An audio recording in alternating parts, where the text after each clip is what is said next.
గౌరవించాలని తెలిపిన సంస్కృతి మనది.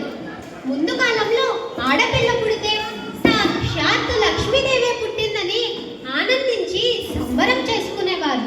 కానీ నేటి సమాజంలో ఆడపిల్ల పుడితే భారంగా పెంచాలంటే బరువుగా భావిస్తున్నారు. అంతేకాదు, ఆడపిల్ల పుట్టకముందే కడుపులోనే చిదిమేస్తున్నారు లేదా పుట్టిన తర్వాత చెత్త కుప్పలో విసిరేస్తున్నారు. ఇది ఇలాగే కొనసాగితే ఆడపిల్లల సంఖ్య రోజు రోజుకి తగ్గిపోతుంది. చివరికి వారి మనుగడ శూన్యంగా మారుతుంది. అంతేకాదు, కొన్ని సంవత్సరాలకు ఆడవాళ్ళ గురించి పుస్తకాలలో చదివి మ్యూజియంలో చూడవలసి వస్తుంది. చివరికి మానవ పుట్టుకే ఆగిపోతుంది. అందుకే ఈ విషయం గురించి మీ అందరిలో కనువిప్పు కలిగించాలనే ఉద్దేశంతో చేసే చిన్న ప్రయత్నమే మా నాటకం. ఈ నాటకంలోని ముఖ్య పాత్రలు సాత్విక్ తండ్రిగా, శ్వేత తల్లిగా, సనా కూతురుగా, యశ్వంత్ రాజేష్గా, భవ్యశ్రీ కమలగా, కార్తిక నానమ్మగా, స్వరూప నర్స్గా. ఎంతో ఆసక్తితో చూద్దామా మరి?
ఎవరు ఎవరు పుట్టారు? పాప పుట్టిందా? బాబు పుట్టాడా? ఇదిగోండి మీ పాప. చిచి, మళ్ళీ ఆడపిల్ల పుట్టిందా?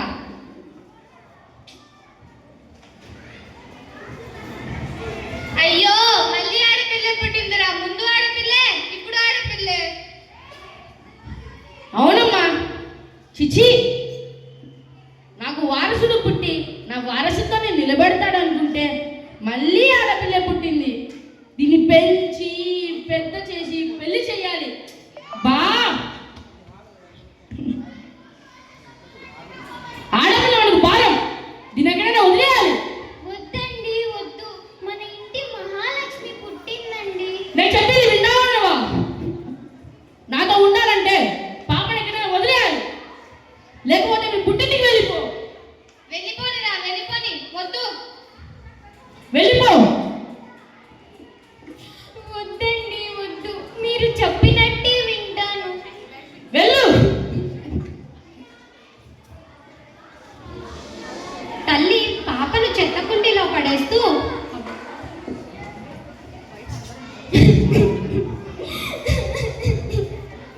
నా జిడ్డి తల్లి, నా బంగారు తల్లి, నన్ను క్షమించమ్మా, నన్ను క్షమించు.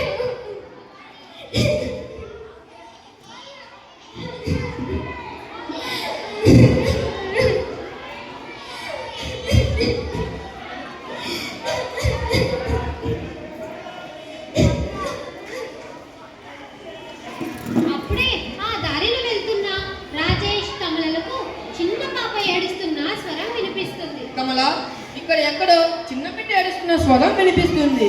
ఎక్కడ? అవునండి, నేను ఇటువైపు వెతుకుతాను, మీరు అటువైపు వెతకండి. సరే.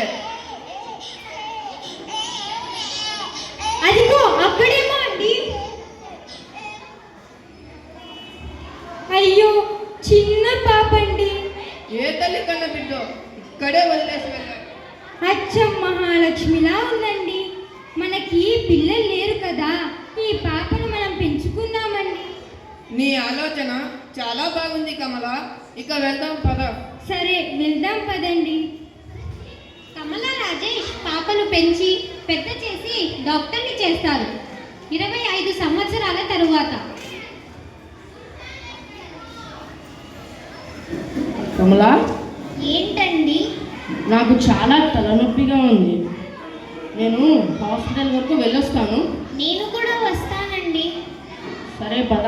అత్తయ్య, ఆయనకి ఆరోగ్యం బాగోలేదంట, మేము కాస్త ఆసుపత్రి వరకు వెళ్ళొస్తాము.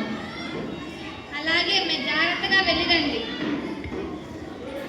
గోపాల్ రజని ఆసుపత్రికి వస్తారు.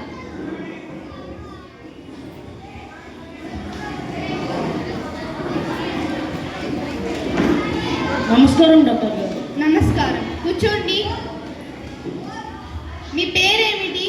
డాక్టర్ గారు, నా పేరు గోపాల్. గోపాల్, మీ సమస్య ఏమిటి? నాకు చాలా తలనొప్పిగా ఉంది. కళ్ళు మసకగా కనిపిస్తున్నాయి. ఓ, ఇలా ఎన్ని రోజుల నుంచి ఉంది? 4-5 రోజుల నుంచి ఉంది డాక్టర్.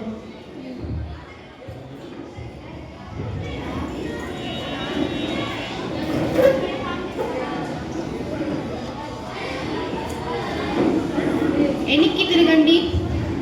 ఊపిరి పీల్చుకోండి. ఊపిరి వదలండి.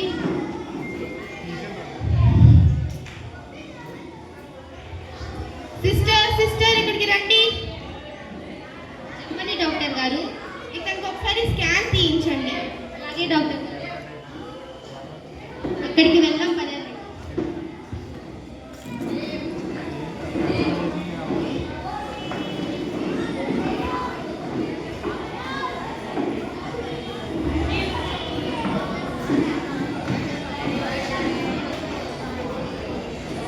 ఇదిగోండి డాక్టర్ గారు.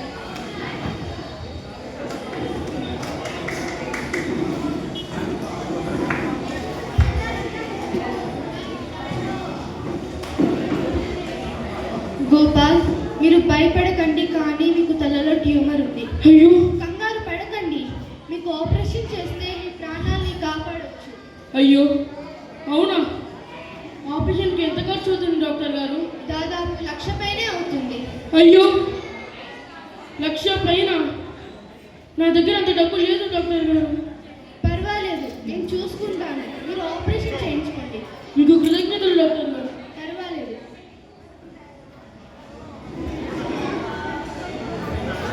డాక్టర్ గారు గోపాల్కు ఉచితంగా వైద్యం చేస్తారు.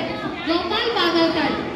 ఆసుపత్రి నుండి గోపాల్ రజని బయటికి వెళ్తుండగా కమలా రాజేష్ ఎదురవుతాడు.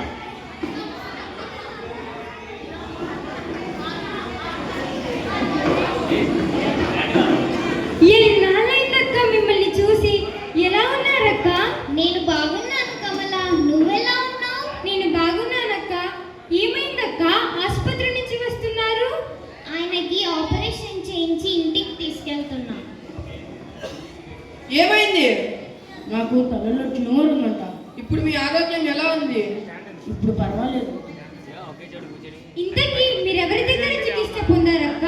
డాక్టర్ సనా దగ్గర. ఆమెకు ఈ పట్టణంలో చాలా మంచి పేరుంది. డాక్టర్ సనానా? తను మా కూతురే. ఏంటి, నిజమా? అవును. నాకు కూడా ఒక పాప పుట్టింది, కానీ మా సమస్యల వలన తనని వదిలేశాము. ఈ సంభాషణంతా డాక్టర్ సనా వింటున్నది. అయినా మీకు పిల్లలు లేరు కదా? అవును, మాకు పిల్లలు లేరు. ఒకరోజు దారిలో వెళ్తున్నప్పుడు రామాలయం దగ్గర చెత్త కుండీలో ఒక పాప దొరికింది. ఆ పాపనే మేము పెంచుకున్నాం.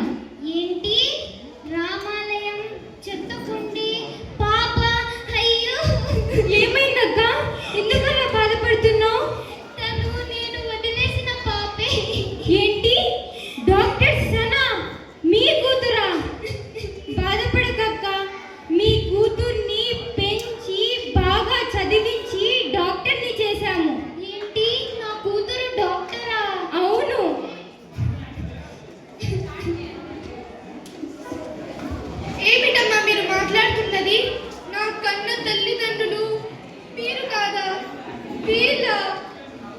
అవును.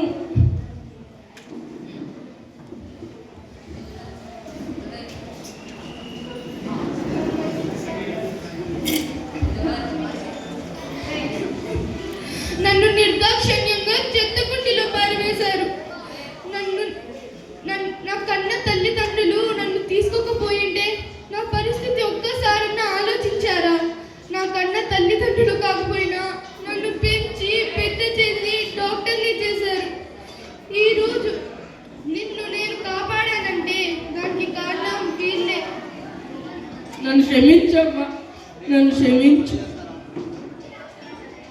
పర్వాలేదు.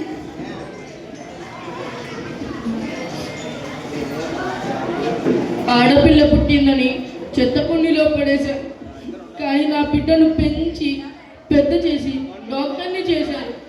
మీకు కృతజ్ఞతలండి. అయ్యో పర్వాలేదండి.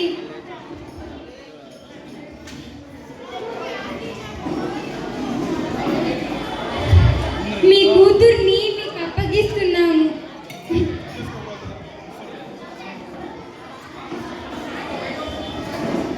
అమ్మా,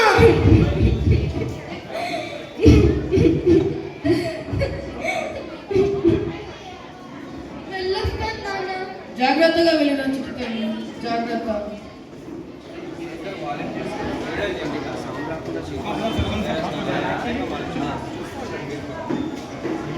ఎలా ఉంది మా ఈ నాటకం? మిమ్మల్ని అందరినీ ఆకట్టుకొని ఆలోచింపజేసేలా ఉందని భావిస్తున్నాను. నేడు ఆడపిల్లలు అన్ని రంగాలలో పురుషులకు ధీటుగా గట్టి పోటీ ఇస్తున్నారు. దీన్ని బట్టి మహిళ అబల కాదు, సబల అని మరొకసారి నిరూపిద్దాం. ఎవరైనా ఎక్కడైనా బాలిక పుట్టిందని చెత్త కుప్పలో విసిరేసినా లేదా కడుపులోనే చిదిమేసింది అని తెలియగానే ఆ నేరాన్ని సంబంధిత అధికారులకు ఈ సమాచారాన్ని తెలియజేసి వారికి సరైన శిక్ష పడేలాగా చూద్దాం. బాలికల సంరక్షణ మనందరి బాధ్యత. ధన్యవాదాలు. గట్టిగా చెప్పండి ఒక్కసారి. Wow wow, what a performance guys. అస్సలు మైండ్ బ్లోయింగ్. ఒకప్పుడు ఇవి కనిపించినవి ఇవి ఉన్నాయంటే కనిపించినవి. ఒకప్పుడు నేను ఒకటి విన్నాను అనమాట. ఆడపిల్లలు పుడితే ఒకప్పుడు నోట్లో గొడ్ల గింజలు పెట్టి చంపేసేవారంట. అసలు అసలు అంత కఠినమైన ఆలోచన ఎందుకు వస్తుంది? అసలు ఈ లోకంలోకి రాకముందే చిదిమేయాలన్న ఆలోచన ఎలా వస్తుంది? అసలు ఒక్కసారి ఆలోచించండి. అలా చేసి ఆడపిల్ల అంటే ఇంటికి ఆదిలక్ష్మి లాంటిదన్నమాట. ఇంత మంచి పర్ఫార్మెన్స్ ఇచ్చి మన పిల్లలు ఎంత మంచి మెసేజ్ ఇచ్చారో ఒక్కసారి గట్టిగా మరొకసారి చప్పట్లతో వాళ్ళ కృతజ్ఞతలు తెలియజేస్తున్నాం. Thank you so much for the wonderful performance.